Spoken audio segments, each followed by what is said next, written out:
show you where his brain is. It's the same way. Susie starts. Okay, when first we met you, Dad, we were too young to remember, some distant December, July, May, or November. When we entered this world, you were a man on the rise with dreams of the future lighting your eyes. A family that grew, a profession that flourished. With good food and good love, we were constantly nourished. A first house, a second, and then Writers Mill Road. With all that you did, it seemed no heavy load. The fun times were many, the bad ones were few. How you made it all work, we hadn't a clue. From office to tennis to basement ping pong, you excelled at them all, you could do no wrong. Well, maybe a few times that made us all laugh, when your well-laid plans gave way to a gaffe. The times when decorum just went down the drain, or when raising 5 children became too much of a pain. So a few words to amuse from each of your offspring, a fond memory or two's about how you made our hearts sing. I am the oldest, so I get to go first. The best I can hope is to keep to the verse. You'll have to forgive senior moments today, because the older I get, the younger you stay. Remember the dachshund, the one you named Gus? When you came home from work, he'd make quite a fuss. You'd lean down to pet him in suit, tie, and shirt, then he'd roll on his back and give you a squirt. I didn't see. And that was the truth. I know. I left for college, free of boarding school at last. I partied and partied. My life was a blast. And the party of the year, the Father's Cotillion. I wanted to be cool and look like a million. But my friends were so chic, Bostonians and New Yorkers. We were from Philly. Would we look just like dorkers? No. But you arrived in such style, made the ultimate bang, driving the super sleekest rented 450 Mustang. Being a chip off the old block, it's fun to recall some stories reflecting why life with Dad's been a ball. An ageless inspiration to my sisters and me, a devoted husband and father, outstanding lawyer at ML&D. As a public school lad, I returned one day from first grade, dressed like an elf, with a jar of grape jelly I'd made. Dad took one look at me and then let out a groan, and for the next 10 years, private school was my home. Let me begin with the trip that we took in the 60s, the Grand Canyon and Yellowstone, and even some Disney. I tried every bathroom from here and from there. You kidded me often on my need to share. And I'll never forget when you two went away. Chip and Cindy made my life awful each and every day. I cried and I waited for you and Mom to appeal, but to no avail. I lived in such fear. Though I know I certainly came as a shock, well past the ticking of Mom's biological clock. You stepped up to bat for one final inning, thinking how could we possibly be back at the beginning? Dirty diapers, bottles, I'm too old, you thought. Many nannies and helpers I know that you sought. But despite added years, gray hair, and bad knees, you were always there. I didn't need to say please. Black Russians in St. Croix, who'd ever have thunk? We finally experienced Dad when he's drunk. After wine with dinner, you ordered them freely. And when driving back home, you showed us a wheelie. Christmas Eve, we would work late into the night, hoping to get all the toys together right. Without the directions, we struggled together. Those hours we spent are the memories I treasure. The day Scott was born, you came for a visit. At the nursery window, you stood and wondered, what is it? But a doctor nearby, he was one savvy dude, said, congrats, proud father, your son looks just like you. For the doctor had learned from a recent faux pas not to assume who was the grandfather and who was the pa. Mom said you spread the word to all whose ears you caught about how you'd fooled the young doc, or at least how you thought. You've been such a great dad, a super grandpa too. The Martis family loves you, and oh, happy birthday too. At Episcopal Academy, the story is still told of a father-son soccer game played out in the cold. The crowd found the wing-tipped Princeton grad quite daring, especially when he headed a ball, forgetting the hat he was wearing. Debates about religion or politics were often one-sided. Dad's opinions were strong. By a lawyer's instincts, he was guided. Today, a little more mellow, he still attacks life with great zest. And with sons of my own, I now realize that father knows best. The memories go on to include all the letters you sent with opinions on how I should live better. But with young family stubbornness, I did things my own way. Only now can I tell you, you often had the right thing to say. So here's a toast to you, Dad, on your 80th birthday. There's love, respect, and thanks to send your way. But my time is up. I must yield to my little sis. I love you with all my heart and send you a big kiss. I remember a walk up Mount Tom one day. Before I left for college, you had something to say. You spoke of drinking, protection, and boys, making sure I knew what were good and bad toys. My embarrassment was great, but so was my respect, for I knew it was me you were trying to protect. As I tripped and I stumbled while listening to you, with each word and thought, my love only grew. So we all join together in one happy chorus to say thanks for the love and for all you did for us. You've been father and friend, mentor and preacher. We couldn't have asked for a more wonderful teacher. I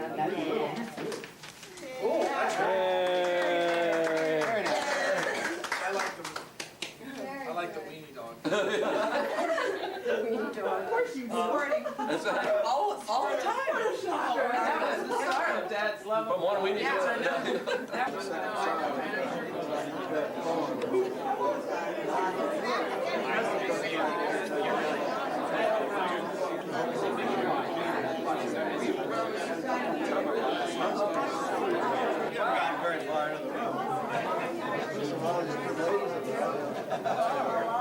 So much fun. A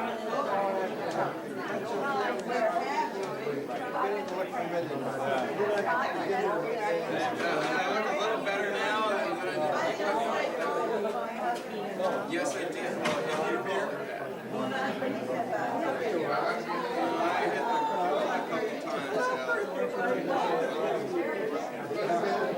times. I can drive it.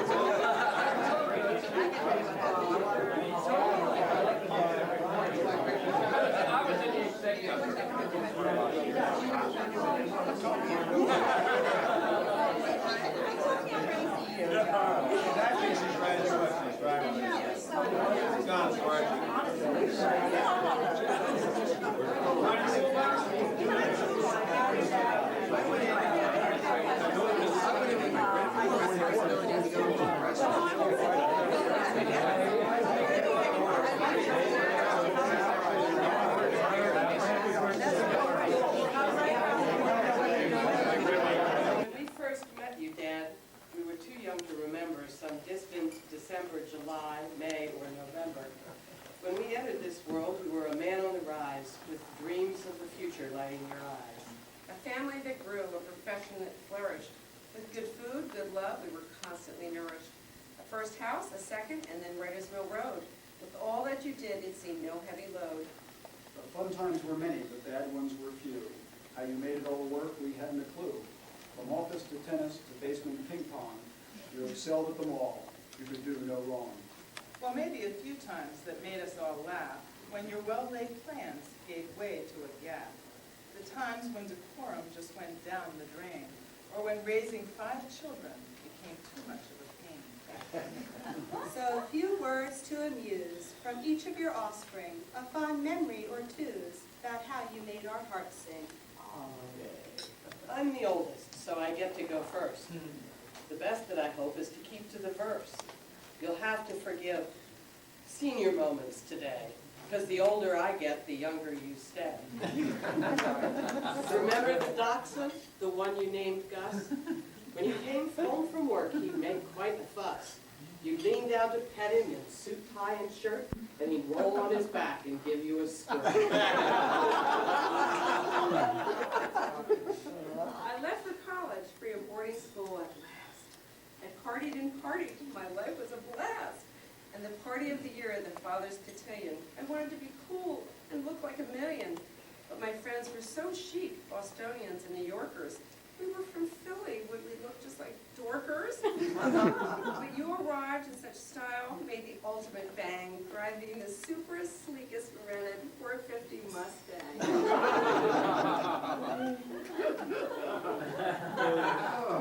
Being a chip off the old block, it's fun to recall some stories reflecting why life with Dad's been a ball.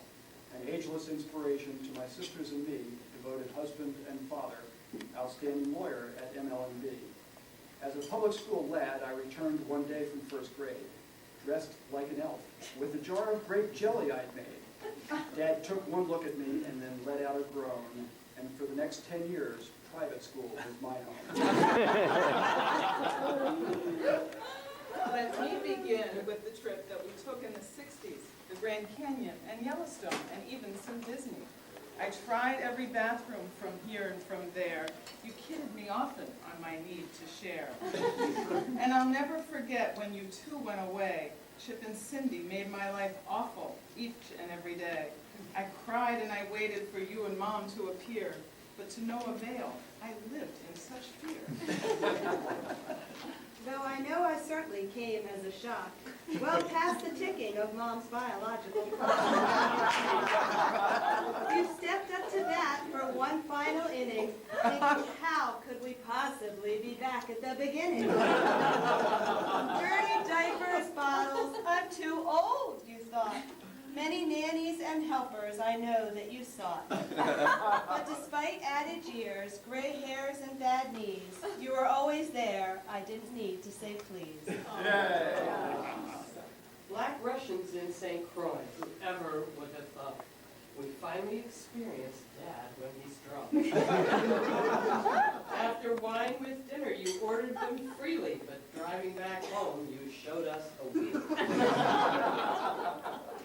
Christmas Eve, we worked late into the night, hoping to get all the toys together right. Without the directions, we struggled together. But those are the hours we spent, that are memories I treasure. The day Scott was born, you came for a visit. At the nursery window, you stood and wondered, what is it? But the doctor nearby, he was one savvy dude, said, congrats, proud father. Your son looks like you. And the doctor had learned from a recent faux pas not to assume who was the grandfather and who was the pa.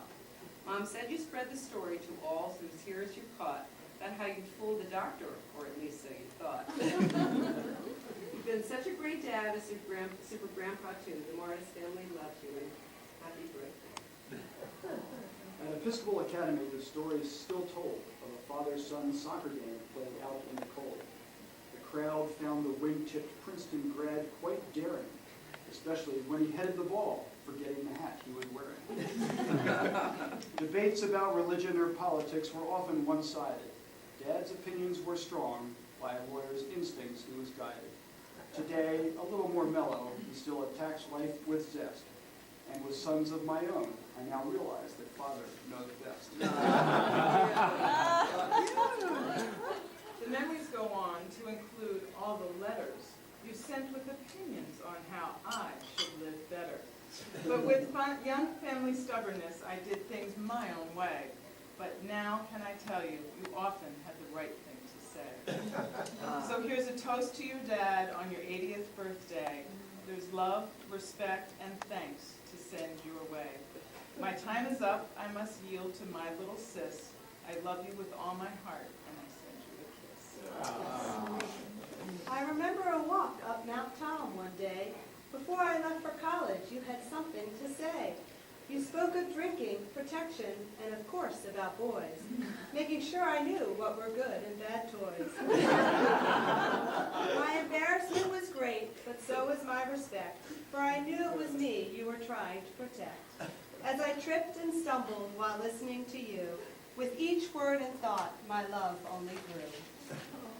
So we all join together in one happy chorus to say thanks for the love and for all you did for us. You've been father and friend, mentor and preacher. We couldn't have asked for a more wonderful teacher.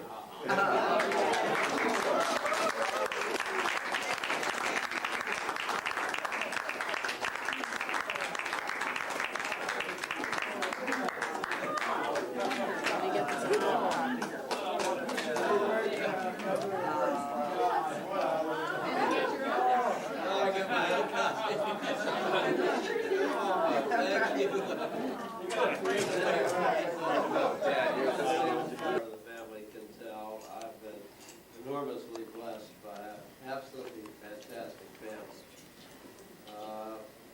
I just can't think, and then 5 years ago, I married this incredible lady here and acquired 4 more wonderful children and spouses in the process. And I can't tell you how wonderful it is that you're all here tonight and I have a chance to enjoy this moment with you. As somebody said to me tonight, they remember what seems not so long ago, a big celebration of my father's 80th birthday. And we had a big gathering and assembled around and were absolutely astonished that anybody could live so long. And now it doesn't seem all that long at all. Of course. But having friends here, and I'm sorry we couldn't have had all of them, but seems I'm almost happier we didn't. This is a nicer group than having 64 here. I'd probably get nervous if I had to say anything. It's been wonderful to have you all down here. It's been a wonderful life I've had with all of you. Somebody's blessing me somewhere up there by all this. Indeed, today, with all the thunderstorms and everything else, we've got 18 local dogs. Somebody's smiling down. And it's been a wonderful life. Getting to 80, 50 years ago, it seemed like something we could dream of doing. But it's fabulous. I'm delighted to be there. And the most happy moment is that my girlfriend over here is smiling at me and is feeling great tonight and is coming through as she always does with flying colors and whatever circumstance that we find ourselves in. And Fran, I love you, darling. Carry on. We'll carry on. Thank you all for being here. Cheers.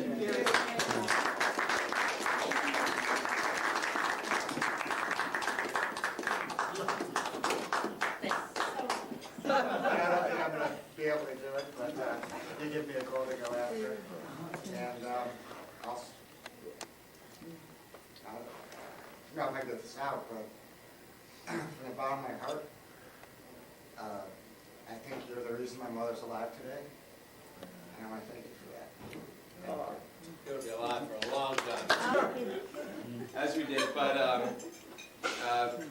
being the eldest and not by many, I just wanted to say thank you so much, not only for having us down here, but for marrying this wonderful lady who has given us such a wonderful family. I can't tell you how pleased and happy I am to be a part of this family, which includes everybody in this room, all of your children, all of your grandchildren, and I really can't imagine a Thanksgiving, a Christmas, a time like this without them. And to Grandpa and from the rest of the grandkids, I mean, you've been nothing more than a mentor to us, a friend, a grandfather, and the most special person we could ever possibly imagine. And so to you, I raise this glass and I say thank you. Not to mention his winter home, Dad.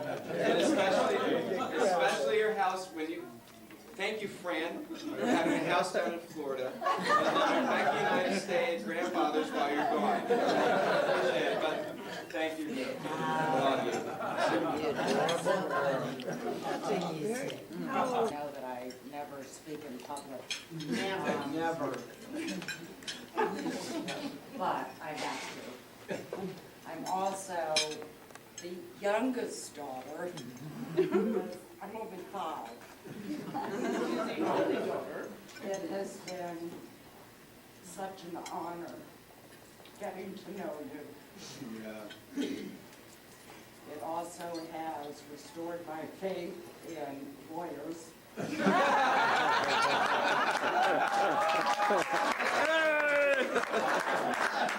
They're really not all that. You've given me 4 sisters, another brother, incredible outlook on life. And above all, thank you for loving me and loving my family. I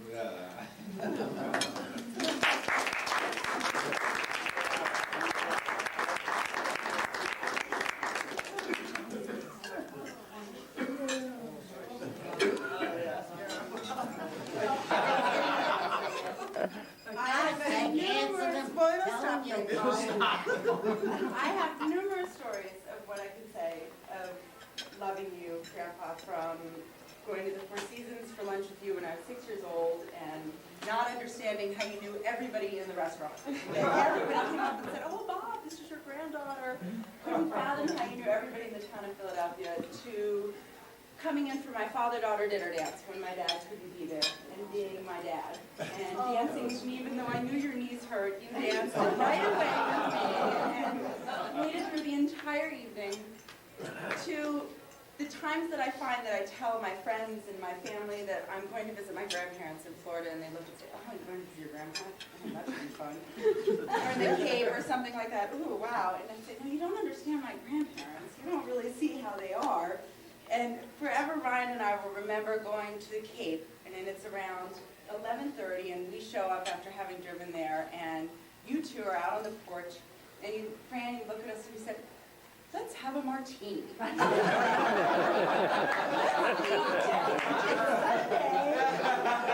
Ryan and I looked at each other and said, "All right, let's begin it."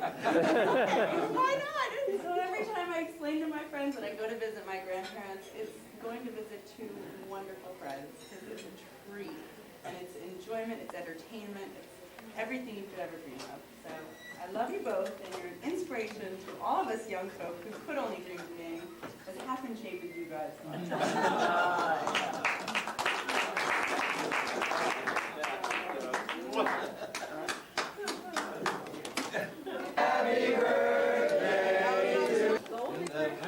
Once the ice cream is served, somebody's going to put on my birthday present from all the gang, which was a video we saw last night, which you're going to get to see again up on that screen. wow. As soon as everyone's served.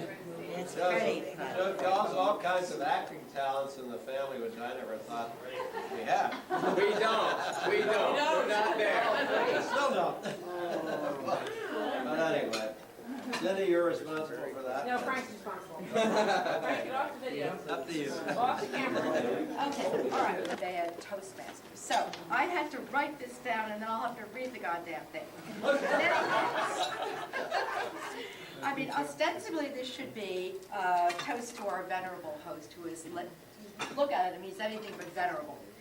But I am now incorporating Fran in this toast, because not just because she's my best, has been, will be, always my very, very dearest best friend in the whole world. But because they're the personification of the most devoted team, the epitome of strength, integrity, love, and, I mean, honest to God heart I've ever known. Okay. And they're my mentors, who represent everything good, upbeat, and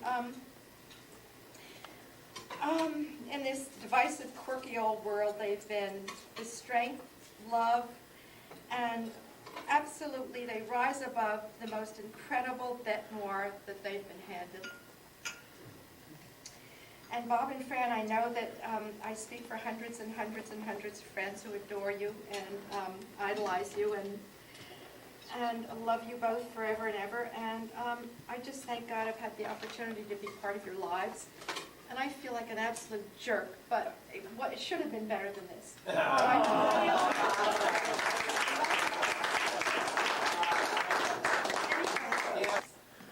Makes any noise, but I wanted to say, first of all, I think it's nice to follow you, Ann, because I think you're the person, as I know it, who introduced the two of them. So I would like to say thank you to you first for introducing Mom and Bob. And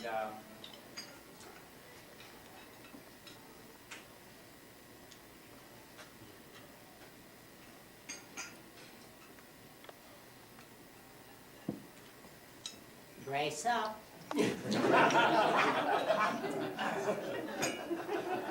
You have been, Bob, as people have said tonight, but I want to acknowledge you too for what an incredible example of being a loving man you are.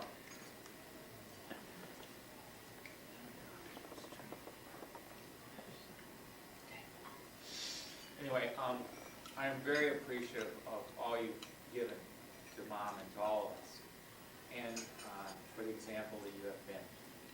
And just want to say thank you. Well, to the most loving, tender-hearted man, who is the stubbornest son of a bitch, would never give up, never give up. And last night, when I felt good, he said, see, you're in recovery. You're going to be just fine. And I am. And I am for the moment. But I love you all. I don't want to bop out. I don't want to have my coach turn into a pumpkin. But it's going to. And that's all right, because we're all old, except for all you cute young people. And we're going to die. Let's face it, we're going to die one way or another. And I am so grateful that I have had this time to say goodbye to everybody I love. You know, I mean, Lisa's been here for 10 days. We have discussed everything in the world. I'd hate to be cheated of that. And we have to be strong and face these things as they come. And I think I faced it okay. And I love you all, and I'm so glad you're here. And I'm really glad that I felt lousy enough so that we had to cut down from 64 to 28, because it's really much better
somewhat reduced circumstances, I'm only too happy since I'm still going to be able to help you out.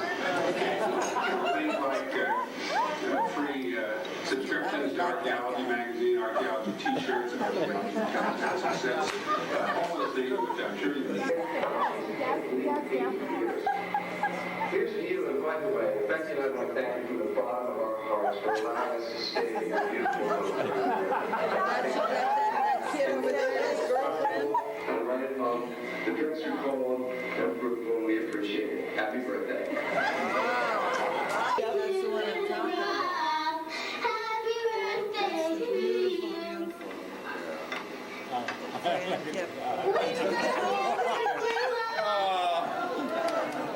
It's unbelievable. You know, I've been going through pictures and videos and everything that usually wear blue jeans going right, but I'm not sure we've ever seen you in a pair of blue jeans. But great form on that piece.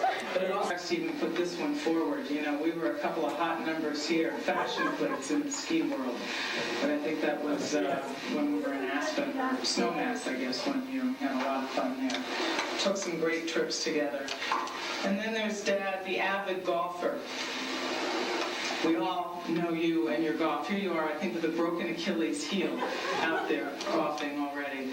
Or this picture of you golfing, Dad. You were obviously about to give somebody a lesson, as you've given all of us.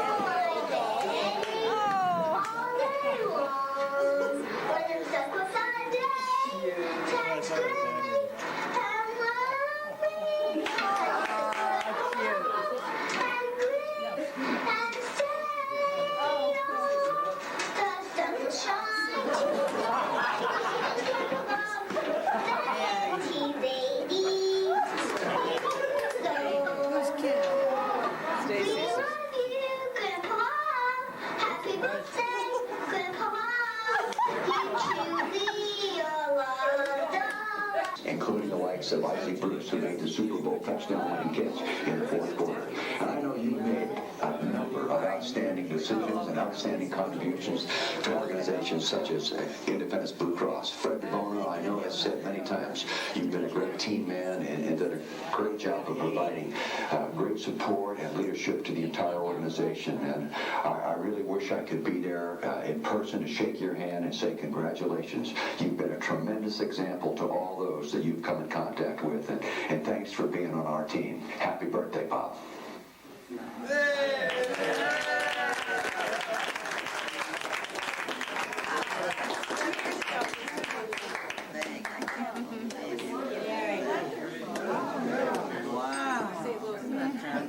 Wow.